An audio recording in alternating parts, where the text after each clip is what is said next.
Since I took up reading Gary North, the Christian Reconstruction author, I have taken an interest in the past year or so in judicial reform. I'm happy just saying Our Fathers and Hail Marys.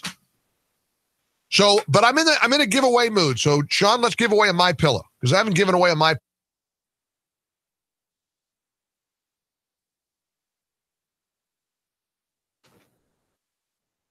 This is David Tulis. Thank you. We are my left hand doesn't know what my right hand is doing, and Mike Gallagher is going to take a break today, as as I have occasion to take to the mic again. I've been reading and rereading books by Gary North. He is the noted neo-Puritan author. Has written dozens of economic commentaries on the Bible, and one of them is called Victims' Rights, published by Biblical Viewpoint series, The Biblical View of Civil Justice. And since I took up this, as I was looking at abuses of the court system in Hamilton County against the statute in our state, I thought, well, wait a minute, these are issues that are worth looking at in terms of what God requires, right? God has requirements for society and for justice. His preeminent concern is for justice and righteousness. Those are the two things God wants. Though most Christians don't think that that's the case. Most of them think that God's only concern is for personal piety, and really, and his concerns don't go much further than that. But he really does care about prisons. He cares about the hellhole in Bradley County, overseen by the sheriff there, Eric Watson, seeking re-election. It is a hellhole, and Judy Walton, the #2 journalist in Chattanooga, had a story in the Times Free Press about it just the other day. A very good report published by the Justice Institute, which is part of the Department of Commerce in state government. Not sure why it had a report on the jail there, and it's negligible care of people who are there. Many of them have not been convicted of anything. Right? They're just there being held because they may flee. And so we have in our thinking we have an interest in, well, what is right? What is right and what is wrong, and our laws being followed or our laws being disobeyed. Now, the number one question is God's laws, and then the other question would be, well, what about man's laws that are properly framed and imposed upon these state actors in Hamilton County, in Bradley County, and elsewhere. And so we have a concern for the prison system in Tennessee, and I have on the line with me I'd say a noted journalist of the Tennessee legal system. She does not live in Tennessee. She lives in where, Sharon Rondeau of Post and Email? Connecticut. And for 7 years now, she has been running the Post and Email, which is a free subscription newsletter. It's a website. And she has been covering the doings of prison inmates and officials, and had many rebuffs from Nasa Taylor, the spokeswoman for the department. And Sharon, thanks for joining us. The question I want to get to, first of all, is Grenda Harmer. He is one of the inmates in Morgan County, which is west of Knoxville, between Knoxville and Cookeville. It's kind of on the Knoxville side of the state rather than the western side, but it's their county. There's a prison, and who is Grenda Harmer, and why does he stand out in your mind as a correspondent? Because he's one of your correspondents as well as one of mine. Yes, that's correct, David. And thank you again for having me on. Grenda Harmer is a prolific writer. And it's kind of amazing because most prisoners, from what I've found over the last several years since I've been receiving letters from them, they will write once or twice, maybe 3 times, but after that it drops off. They tend not to write. They might even write once and you never hear from them again. But this man, he's been in prison a very long time, and you and I both know he does have a serial history of crimes, and he has admitted to them. So he's been in since 1998, and his sentence, I believe, will be up in 2.5 years, something like that. So he is very hardened to the system, but he continues to battle for what he knows are his rights based on the Tennessee TDOC, Department of Correction, administrative policy. And he does quote from those extensively, as well as from Tennessee Code, TCA, Tennessee Code Annotated, and then he'll cite the exact law. And he is right based on the code that's on the books, literally, as well as in the administrative policies. So a lot of his grievances are built upon other grievances that were never answered. And I've heard this from many, many inmates, dozens of inmates, where grievances are submitted and they're lost, or they're said to be lost, never responded to. There is a big concern with people not getting medical care in the prisons, to which the policies do say they are entitled. And a wonderful source, not Mr. Harmer, but another source from the prisons, just got me the Tennessee inmate handbook. So I'm going to be doing some stories and quoting from that. That's hard to come by. And it says specifically that they are entitled to medical care, but many prisoners have said that just arbitrarily their medications will be stopped. And these are not necessarily over the counter. These are prescription medications that they've had to see a doctor for, and the doctor has to keep reapproving it. And these things are just withdrawn, and no one seems to care. So he's very tenacious, shall we say, Mr. Harmer. And there have been a couple of others who have been like that, too. I know Mr. Whipple, and you've heard from him as well. They're both tenacious, and they stick to the facts. There's no emotion in their writing. They're just laying out what the facts are, and they're asking the warden, why is this, and how can you fix it? Because basically this is your problem. We're talking with Sharon Rondeau. She is a journalist, and she writes at Post and Email. Of course, she's on the internet, so she's has an intergalactic presence. Though physically, right now, she's in a town in Connecticut. And Sharon, you've been writing about these prisoners for 7 years, and you have dealt with how many prisoners and their families in the course of this time, would you suppose? Well, it is a lot. I'm going to say I've probably heard from at least 100 prisoners. And then when you kind of multiply that to relatives and sometimes wives or mothers or, loved ones who have communicated, it's probably several hundred people altogether. And that's actually just over, well, yeah, I guess it does go back to 2009. The bulk of it is since 2014, after Commander Fitzpatrick was put in prison. And then basically my card got around, and many, many people wrote to me, as did Commander Fitzpatrick, and lots of people who were eyewitnesses to visits and things like that in the prisons. Core Civic has been a big topic among the prisoners and their relatives. That's a private prison operator. Tennessee has them operating 4 or 5 prisons there. And there was an audit done in November, which was scathing of the Core Civic facilities. And a couple of legislators, you may know, had said, well, we're not going to fund the TDOC. Their authorization is up in June, and maybe we'll just think about not reauthorizing it. But the legislature did reauthorize it about a month ago during their session. And so things are said, and things don't come out very good on paper when they do these reports, but somehow everything is always reauthorized, and nothing seems to get any better.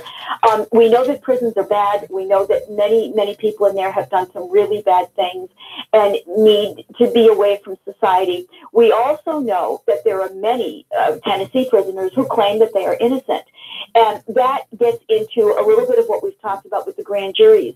If the grand jury is corrupted and they issue an indictment, or they even decline to issue an indictment, they may issue a no true bill. But if the grand jury is corrupted by undue influence, and that can come in many forms, one of which is the foreman, then how can a true bill really be a true bill? Or how can a declination to issue a true bill, no true bill, how can that be true? Maybe that was done from undue influence. So you have a lot of people in the prisons who say, I did not do anything wrong.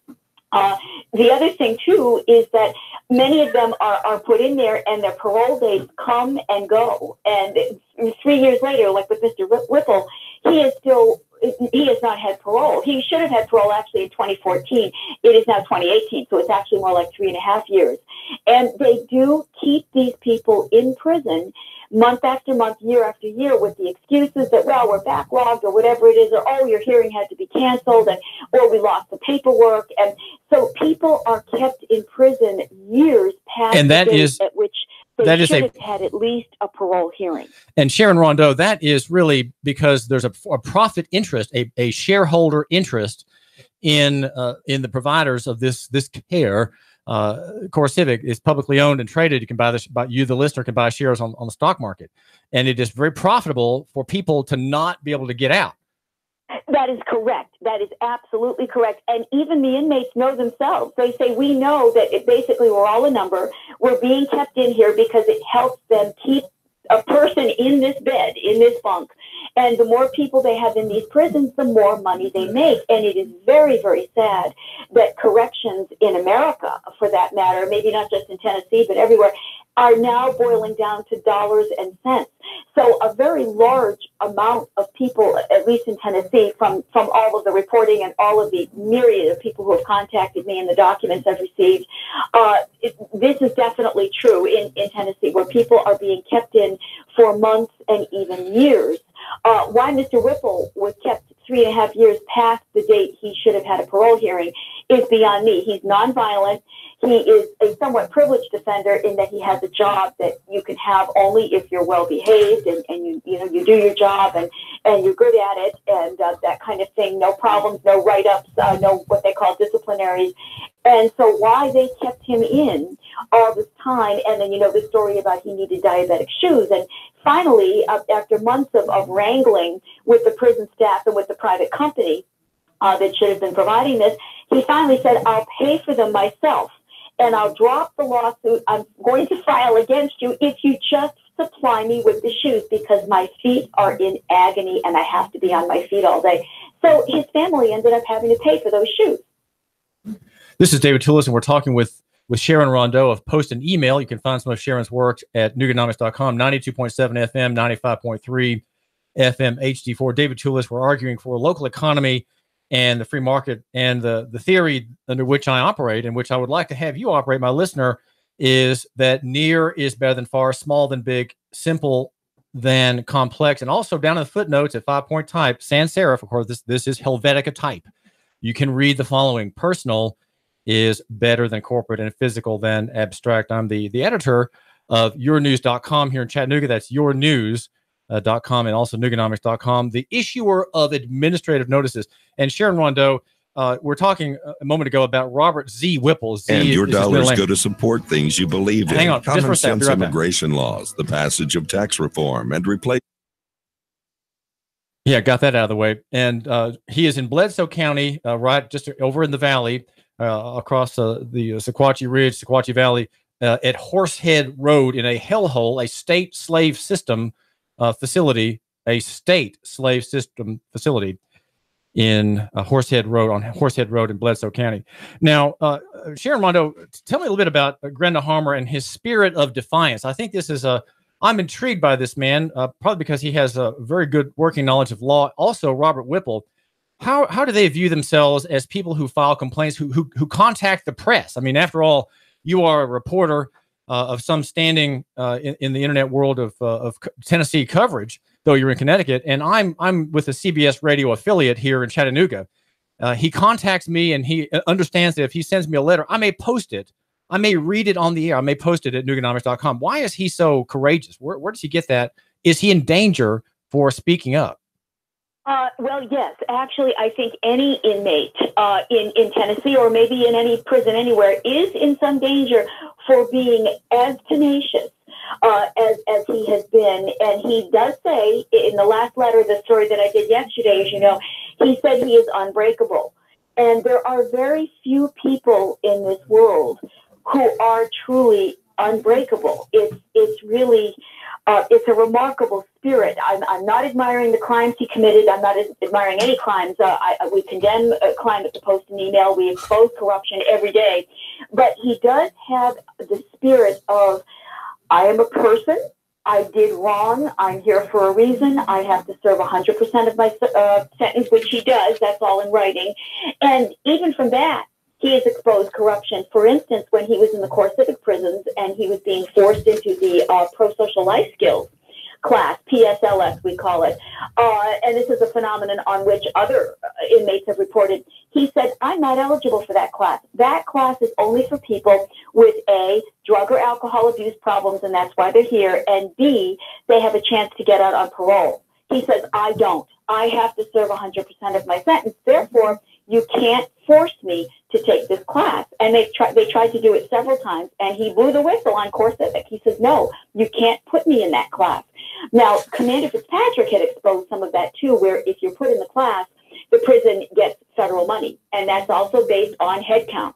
So the more people in the class, the more money is remitted by the federal government to the state of Tennessee and then to the prison. So that's a money-making operation within the prison, on top of having these people there for sometimes much longer than they really should have been. But Mr. Harmer feels that he has certain rights, that he has First Amendment rights, and that's why he contacts the press. And he feels that if something is in the administrative policies booklet, which I've read online extensively, I haven't read every single word, but I do go to the sections from which he's quoted and the laws that he quotes. And he is accurate in quoting these things and saying this is the way the prison is supposed to be run. And he's written about any one of a myriad of issues, whether it's food service and there are all kinds of administrative policies about food service. There are policies about protective custody. Now, for instance, one of the things he's being adamant about, and rightly so, is that he's been in protective custody since very early August of last year.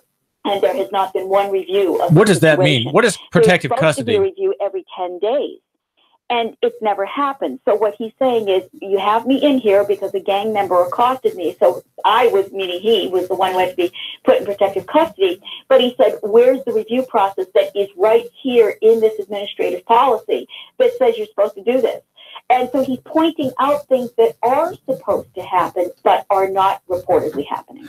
He says in a letter to me, thanks for joining us. This is David Tulis. We're talking with Sharon Rondeau. Sharon Rondeau is, I respect her very highly as a journalist covering Tennessee courts and prisons. Grenda Harmer, in a handwritten letter, they're all, of course, all handwritten from him. Robert Z. Whipple has his typed. Grenda says, I believe God will prosper me for helping these guys. He's often helping people in their claims. You might say their internal administrative lawsuits. Also, he says, I enjoy pushing government officials around. I like them being on the other end of being screwed over so they'll see how it feels.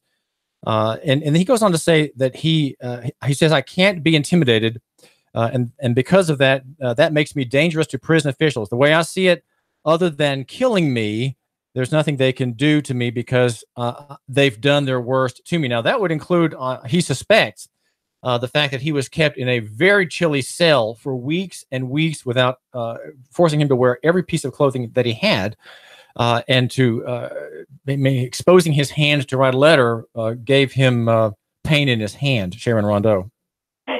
Yes, I remember getting some of those same letters or different letters that had the same information. And he said this went on and on and on. And it wasn't just his cell, because about 3 weeks ago, I received a letter from him, and he said, I found out it wasn't just my cell that was kept cold. It was other cells in that pod in protective custody, PC. But he said the other guys were too afraid to say anything. That was his assessment of it. And the problem, now we recall that Nisa Taylor said, well, it's impossible. She's the TDOC spokeswoman. She says it's impossible for there to be denied heat to just one cell. It doesn't work that way. Well, it turns out that Grenda then corroborated that it was not just his cell. It was many cells within that pod, or possibly the whole pod. I don't know how many cells there are. And then he reported when the problem was fixed. So he doesn't just complain. He does write up a lot of grievances. I'll give him that. And a lot of memos, a lot of things that go to Nashville, to Governor Haslam, TDOC Commissioner Tony Parker. But if something improves, he also writes that up and sends it to me and probably to you and others. And he says, this has now improved. And he did get a response one time from the warden, which was positive, and that was about the food service. And then as far as the heat, that improved. He said that there still are circumstances where the heat will go off for 1 or 2 hours at a time, but he says, I can deal with this a lot better than not having any heat when it was only 20 or 30 degrees outside. Now, prison in Tennessee is, of course, state-sanctioned slavery. Since the end of slavery and the war to prevent Southern independence, we have shifted ownership of people from private ownership, chattel slavery, which was an ungodly system, according to a recent book that's called The Problem of Slavery in Christian America by Joel McDermott that I've just finished reading. But we have it now shifted to the state being owner of these people for crimes punished. This slavery is constitutional in Tennessee. But the time that a man or a woman has in that slavery, Sharon Rondeau, it doesn't restore the victim. It is purposeless. There's no productive work that can be done for any private gain or for the gain of the victims in the prison. There's an incredible idleness. It is a mass thievery, you might say, of time of these private people. It is a school for crime. And Greta Harmer has informed me about the Islamification of large swaths of cell blocks in the prison system. Sharon Rondeau. Yes, he's mentioned some of that to me too. Not a lot on that point, but as far as the idleness, yes, very much so. If the prison guards and the warden want Mr. Harmer to write less and to complain less, then they could give him something, a chance to learn a skill. In fact, he was in that a kind of a program when he was at Turney Center Industrial Complex, TCIX. And he actually said he enjoyed that very much. He was in woodworking, and he was learning to make things and do things and produce things. And in fact, before I started getting all these letters a few years ago en masse, shall we say, I thought that all prisons provided something like that, where you worked, you did some kind of, whether it was manual labor or you were doing something with your hands, whether you were volunteering, maybe not outside the prison, but doing something. And this apparently is not true, at least in Tennessee prisons. I've got to find out what they do here in Connecticut, too, for sure, because I don't want to be the pot calling the kettle black. I'm not picking on anyone. But certainly, if people were given a job, now Mr. Whipple has a job, and that's good, although something happened there where the crew of women were given the job that he and his team had, and then they were left without a job, and that doesn't seem quite right, the way it happened. But with Mr. Harmer, he has not worked in years and years and years. And then they tell him every so often, well, we're taking away your over-the-counter medication because you can just buy that from the commissary, but he's got no money. So it would be really good if all of these guys could have a job that they could do, earn a little bit a day. We know it's not going to be a lot, but there would be some pride there. There would be productivity. There wouldn't be this idleness, and they would be doing something with their time that they could then use when they actually leave and then contribute to society. Sharon, tell my listener how to get a hold of you and how to subscribe to Post and Email, please. Okay, sure. The URL is www.thepostemail, which is THEPOSTEMAIL.com, the Post Email. If you need to reach me personally, I'm an editor at thepostemail.com. And there's a little navigational tab that just says subscribe. It's free. There's no cost, but you get the daily news alerts. They come out at 10 a.m., either Eastern Daylight or Eastern Standard. Now we're on Eastern Daylight, 10 a.m. every day. You'll get all the news stories that came out in the past 24 hours. And we cover all kinds of corruption, the prisons. We've done the grand juries. Right now I'm focusing kind of heavily on the child protective services industry. This is David Tulis. Sharon Rondeau, thank you so much for joining us. We are glad that you, my listener, are here at 92.7. And now I've got some important announcements. Thank you.